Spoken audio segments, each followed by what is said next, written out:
Morning light spilled through the blinds as David's screens glowed with collapsing numbers. He said, "I thought this was impossible." His jaw tightened, and his hand trembled on the mouse. Headlines screamed about market disaster, each word like a hammer to his chest. He whispered, 10 years, gone overnight. Sweat clung to his forehead, dripping as he stared at plunging red charts. The silence of the room pressed on him, broken only by faint clicks. Coffee sat cold on the desk, ignored as his mind raced. He muttered, "How do I face them now?" The promise he once gave to investors echoed, twisting into guilt. His body slumped, as if carrying the weight of broken dreams. David stepped onto the balcony, the city humming far below. His eyes lingered on people walking with calm purpose, unaware of his ruin. He muttered, "They move forward while I collapse." His chest tightened, each breath short and ragged. The sunrise felt cold against his skin, no comfort in its warmth. He thought of the promises he made, voices of trust replaying in his head like echoes that cut deep. He whispered, "I failed them." His reflection in the glass railing looked like a stranger, hollow eyes staring back. His feet stayed planted as if frozen, fear locking him in place. The world below moved freely, while he stood trapped in his downfall. Bills, contracts, and warnings covered the table like scars of his ambition. David sat hunched forward, staring at numbers that carved despair into his mind. He whispered, "How did I let this happen?" His pen pressed against an unpaid notice, hand trembling. Memories of sleepless nights filled him, once believing success was a step away. Now, every paper felt like evidence of his downfall. His phone buzzed with sharp urgency, investors demanding answers he could not give. He muttered, "I can't hide forever." Silence weighed heavier than the ringing that followed. His head dropped lower, shadows swallowing his features, the truth impossible to ignore. The phone pressed against his ear as Michael's voice shook with urgency. "David, what's happening?" "The investors are restless." His throat tightened as he replied, "I don't know how to stop this." Sweat trickled down as he leaned against the wall, forehead pressed against cool paint. Michael said, "They want answers now." His eyes closed tightly, pain cutting deep. "If they knew the truth, they'd tear me apart," he whispered. Silence stretched, only his uneven breathing filling the void. The phone felt heavier in his hand, like a burden he could not release. Night swallowed the room, city lights flickering through glass. David sat in silence, papers scattered like ghosts around him. His eyes fixed on nothing, as he whispered, "It's over." The faint hum of traffic seeped in, mocking the stillness inside.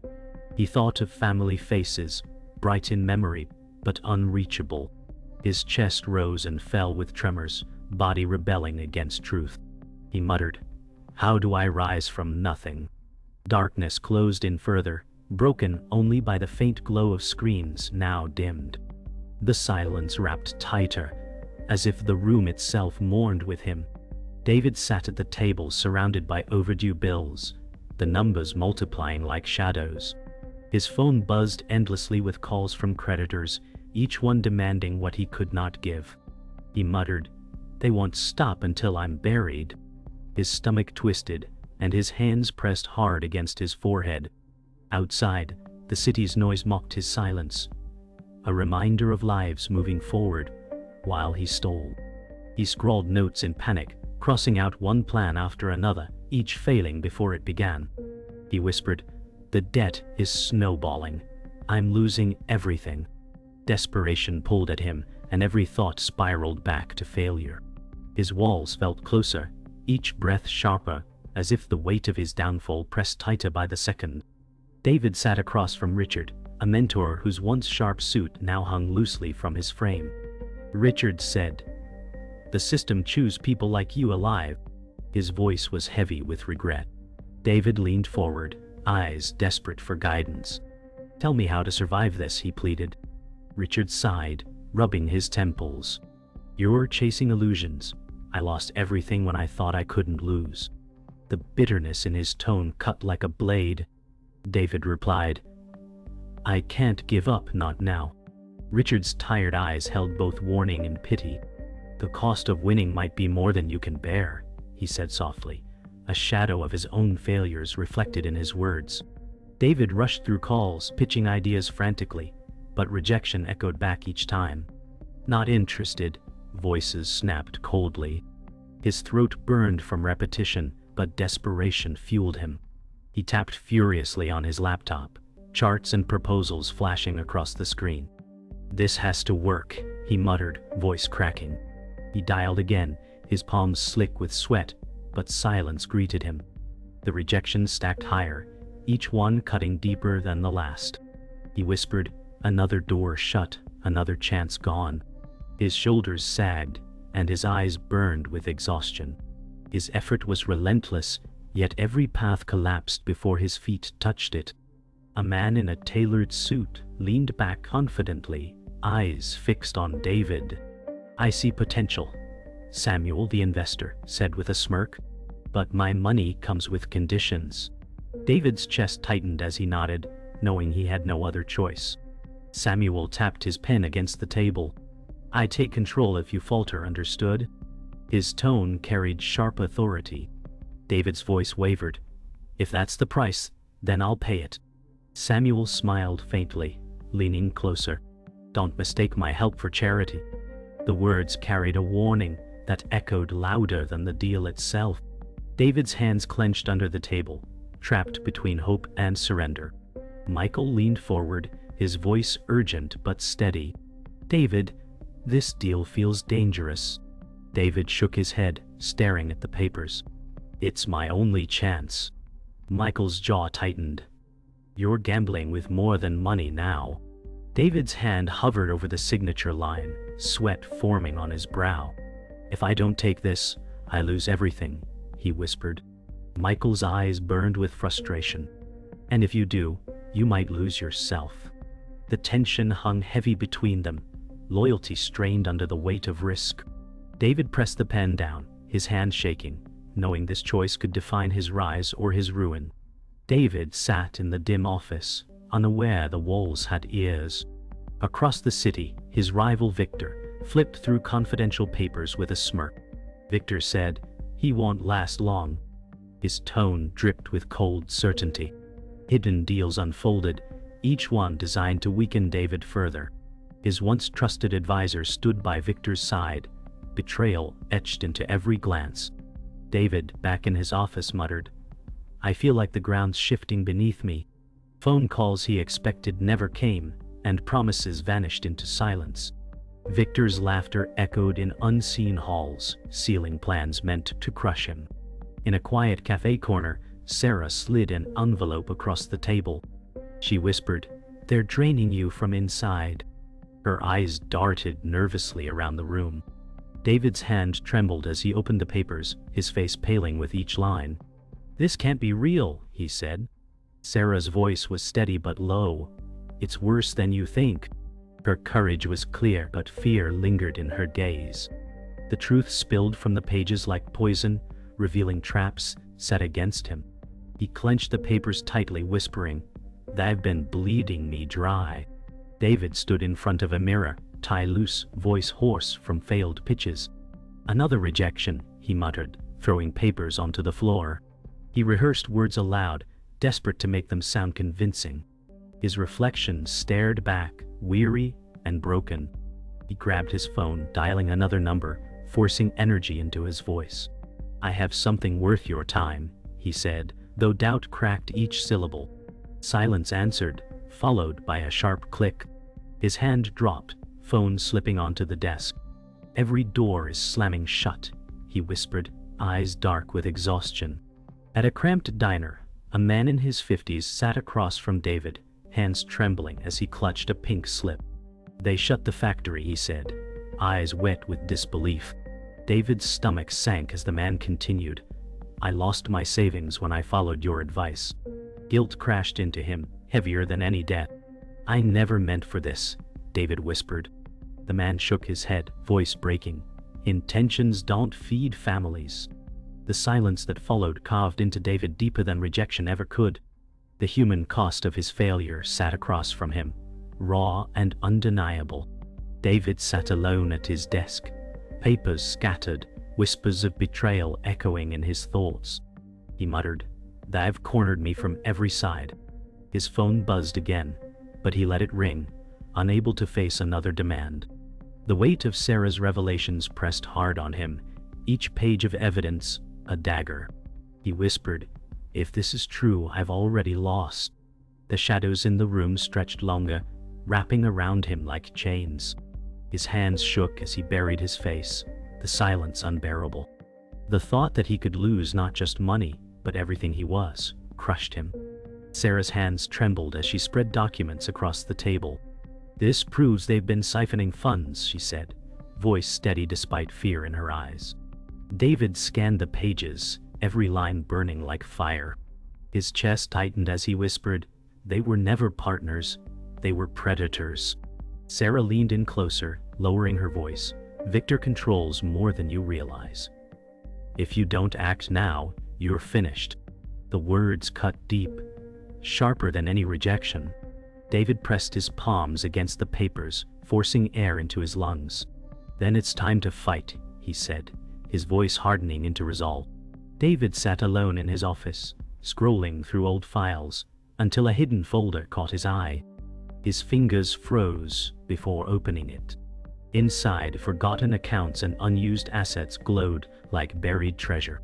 His eyes widened as he whispered, "This could change everything."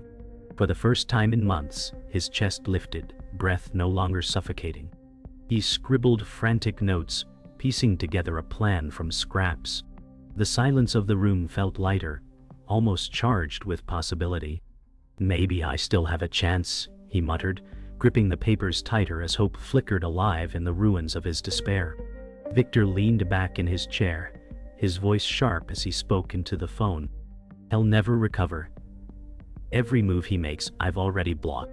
His advisor nodded silently, guilt etched across his face. David, listening from the shadows outside the glass door, clenched his fists. The betrayal struck harder than any debt. His voice cracked under his breath. "It was you." The realization sent a shiver down his spine, anger burning hotter than fear. Victor chuckled, unaware of David's presence. "When he falls, I'll own what's left." Each word carved deeper, sealing the truth David could no longer ignore. Richard sat across from David, in a quiet bar, his eyes heavy with memory. "I once thought I could beat them too," he said, swirling untouched whiskey. David leaned forward, desperate for clarity. "What did it cost you?" Richard's gaze darkened as he whispered, "Everything. Family, friends, my name." The air between them thickened as silence followed. Richard leaned closer, voice low but firm. "If you go down this path, be prepared to lose more than money." David's jaw tightened, but his eyes burned with determination. "I'd rather fight and lose than never fight at all," he replied. David spread papers across the table, his pen racing across notes. His voice was firm as he muttered, "No more running." The plan began to take shape, fueled by anger and desperate hope. His shoulders squared, and for the first time his posture carried strength. "Victor thinks he's already won," he said aloud, determination echoing in the silence. Every line he wrote was a step toward survival. The room, once filled with despair, now pulsed with resolve. He pressed his fist against the table, whispering, "This fight is mine." The night stretched long, but David's fire only burned brighter.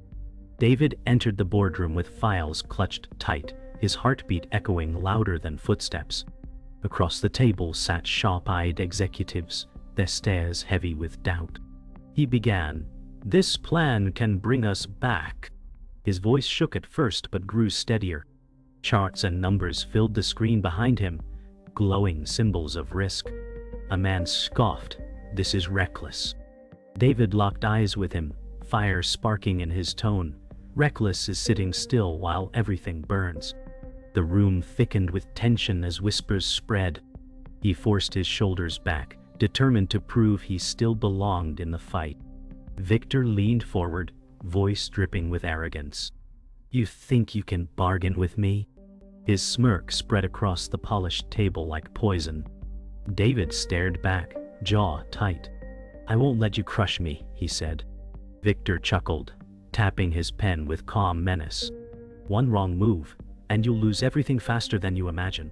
The silence weighed heavy as David's fists tightened under the table. I've lost enough already, he replied. Victor's eyes gleamed with confidence, certain of his dominance.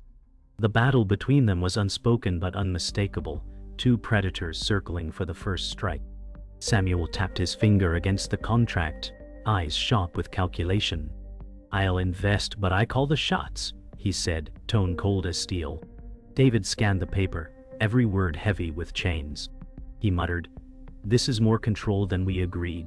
Samuel's smirk never wavered. Take it or walk away, he replied.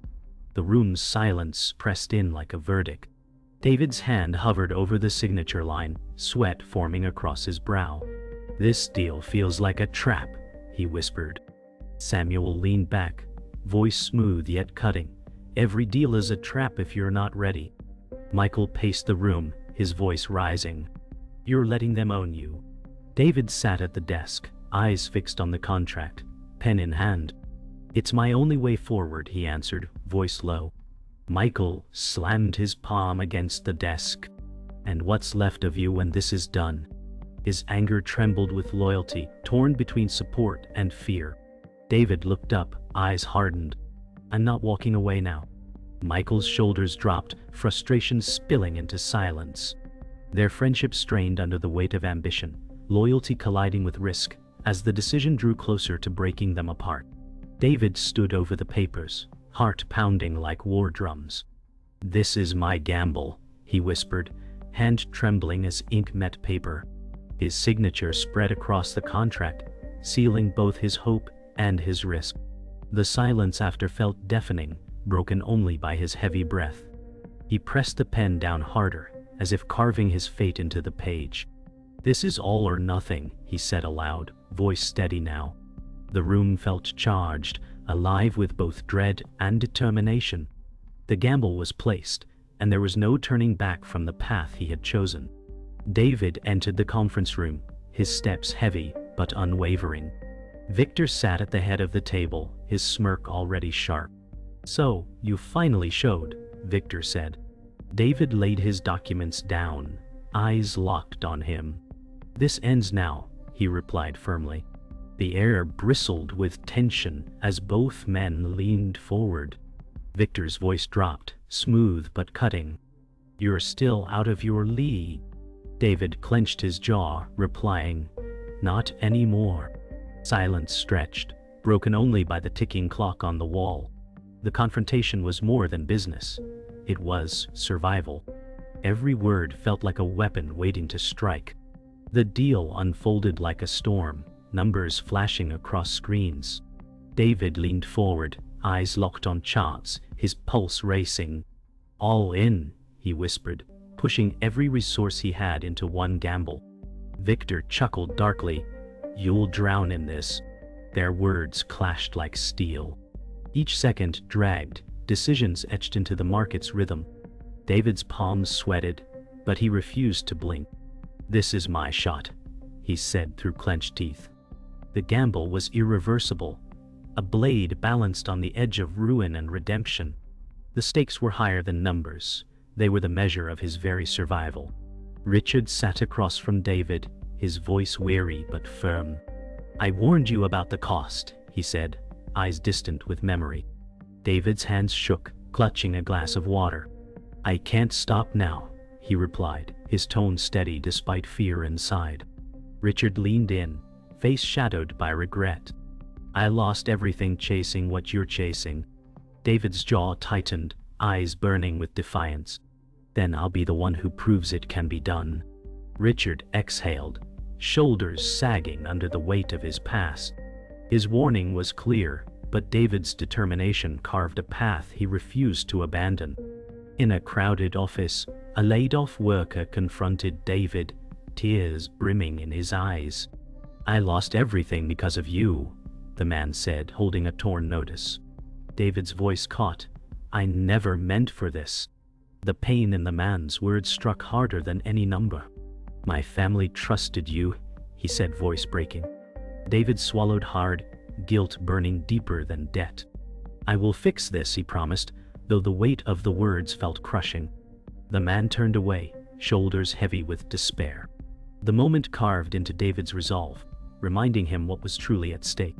David stood before the window, city lights glowing like fire below. His hands pressed against the glass, shoulders heavy. This is it, he whispered. Behind him, papers and charts littered the floor, remnants of desperate battles. His reflection stared back, torn between fear and resolve. He clenched his fists, straightening his posture. I will not break, he said, his voice carrying strength through the empty room. The silence thickened, wrapping around him like armor.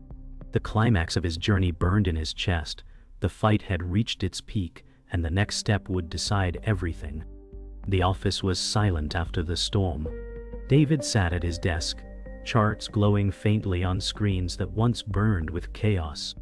He whispered, "It's over." The deal had landed, the risk had broken through, but the aftermath was heavy. His body sagged with exhaustion, every muscle aching from the fight. I survived, he said, but his voice lacked triumph. Papers lay scattered like battle scars, and his reflection in the glass looked older, harder. He pressed his hands flat against the desk, drawing in shaky breaths. Survival had a cost, and the weight of it filled the room. David stood in a quiet park, the morning sun cutting through mist. He watched families pass, their laughter piercing his silence. He muttered, "They move forward, while I carry what I've done." The faces of those who lost everything haunted him. His chest tightened as he thought of the victim whose words still burned. Intentions don't feed families. He closed his eyes, whispering, "I owe them more than apologies." The path beneath his feet stretched long, a reminder of debts not counted in money. His survival meant others' suffering, and the weight of that truth never left his shoulders. In Victor's office, silence replaced arrogance. His empire crumbled, assets frozen, and power slipping away. He stared at documents with wide eyes, disbelief cutting deeper than anger. David stood in the doorway, his voice steady. "You built your fortune on lies, and it ended the same way." Victor slammed his fist against the desk, veins rising with fury. "This isn't over," he hissed. David shook his head slowly. "It's already done." The fall of a titan was complete, but the threat of his shadow lingered, a reminder that power never fades without leaving scars behind. Michael sat across from David, tension heavy in the dim office. "You risked everything," Michael said, voice low but sharp. David leaned back, eyes tired but unyielding. "It was the only way," he replied. Michael's expression cracked with both anger and loyalty. "You nearly lost yourself." David's hands pressed together, fingers trembling. "I had no choice," he whispered. Their bond strained but unbroken, tested by fire and ambition. Silence filled the space between them, both men knowing the future was uncertain. The cost of loyalty had been high, and their friendship carried new scars. David stood at the balcony, city lights stretching endlessly below. He whispered, 10 million in 2 years, but at what cost? The wind pulled at his suit, cold against his skin. His reflection in the glass railing looked both victorious and broken. He smiled faintly, but sadness lingered in his eyes. "I won," he said softly, "but some battles don't feel like victories." The city glowed with promise and ruin alike, a mirror of his journey. The silence of the night pressed heavy, leaving him with one truth. Success had been claimed, but peace remained out of reach.